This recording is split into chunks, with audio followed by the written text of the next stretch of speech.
Well, folks, today is the day. These 18-year-old Rinnai C85s have finally let go. I got these water heaters out of a problem job on the Eastern Shore about 18 years ago. They were in that job for 2 years before I ended up with them here at the house.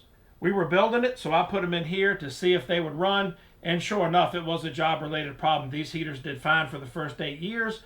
My well water actually destroyed them on year 8. That was when we put heat exchangers in both of these units. No, they were never serviced, and my hard well water just did them in. Yes, I know I should treat it. So now here we are 18 years later. Number one, heat exchanger has let go, so it's time to pull these things out, put a brand new Navien system in, and do a little repipe on here, and I'll show you what and why we're going about doing that in this video. So back when these water heaters were installed, Rinnai did not want you running recirc through their water heaters. So we did recirc from the upstairs and the downstairs tied together, running through a small 5-gallon 110 volt tank water heater with a small circulator, and that bypassed the hot water line on the Rinnais, basically flowing right past the water heaters, giving recirc to the whole house without adding any wear and tear to the Rinnais. When that little pump finally failed and I turned that part of the system off, I found out my electric bill went down about $50 a month, so I never fired that back up.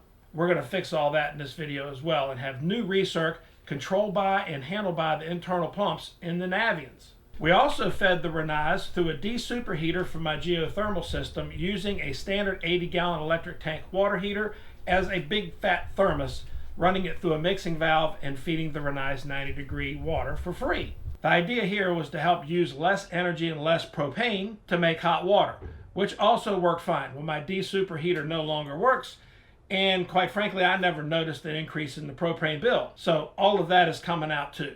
So let's go ahead and get this demo done and start this project. We tore everything off the wall, demoed all the old piping and wiring, got rid of the little electric water heater, got rid of the big storage tank and the mixing valve and all of that piping. Then we mounted our new Naviens on the wall, started hooking up our manifold kit and venting, etc. All right, we're fixing to go through the startup wizard here. Set the time and date first. You always want to set your date and time because that's how your error codes are stored. GPM is correct.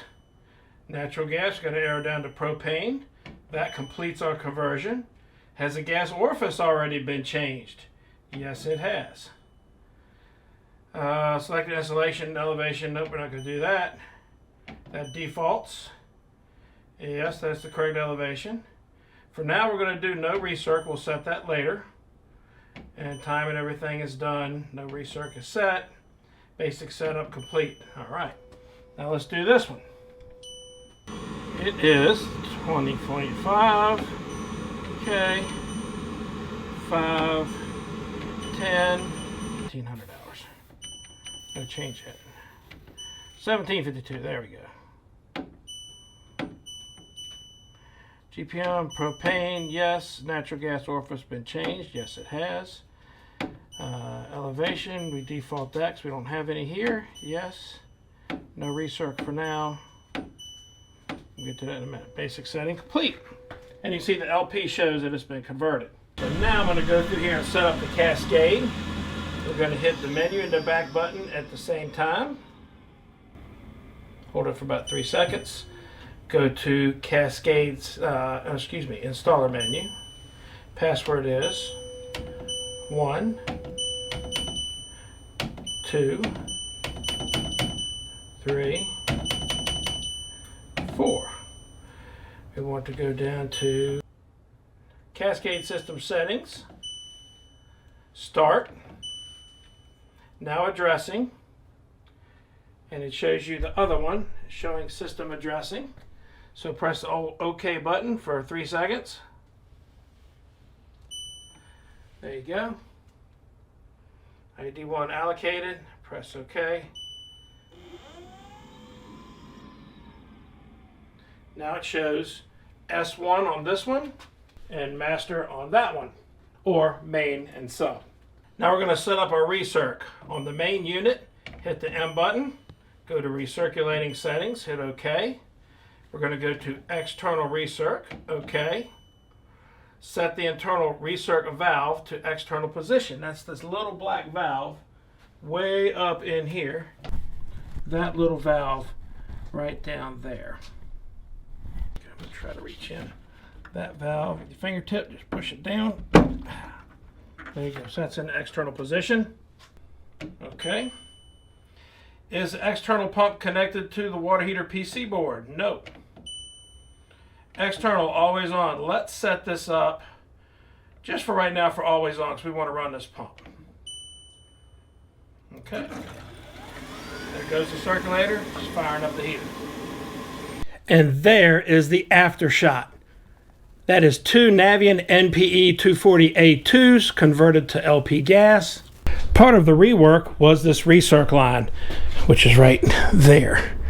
We repiped that all the way back to a 3/4 half T, about in the middle of the house. It recircs the upstairs and the downstairs together into that common line. And those heaters can handle that just fine without anything external, programmed either from the water heaters or from that Navien right there, which is an app on your phone where you can set up all of your recirc timers and all of that stuff. Very cool. We also used a 2-unit side-by-side Navien manifold kit, which made that a whole lot easier. Did press caps on one end, press reducers on the other. 1.5-inch gas main, that's what comes with it. We only needed a little piece of 1-inch ward flex. Thank you very much to Ferguson for their help with this, and for Vamac. Both of them had a hand in this for me. We common vented them. Either way, you got 2 holes. Either you take individual concentrics out or you do common vent like I did. Tied the intakes together right there. Tied the exhaust together right there. This gives me about 30 inches or so separation between the two. And that is what my terminations look like. I've got my intake right there on the left. My exhaust looking straight out. Intake turned down.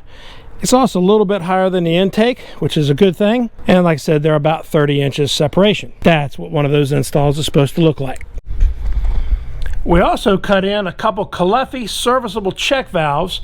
These feed a shower mix-in valve that doesn't have checks, so that's been a cross connection I've needed to deal with for some time. Those check valves are fully serviceable. You break a couple of unions, shut the water off, of course, and then you can go ahead and pull that out, clean it, or even replace it very easily. This is going to be the start of a brand new series on modern tankless water heaters featuring these Navien NPE240A2 models. We're going to do some troubleshooting videos, we're going to do some setup videos and programming videos as well. So make sure you hit that subscribe button down there and hit the bell icon so you don't miss videos like this one when they come out. Thanks for watching. We'll see you next time.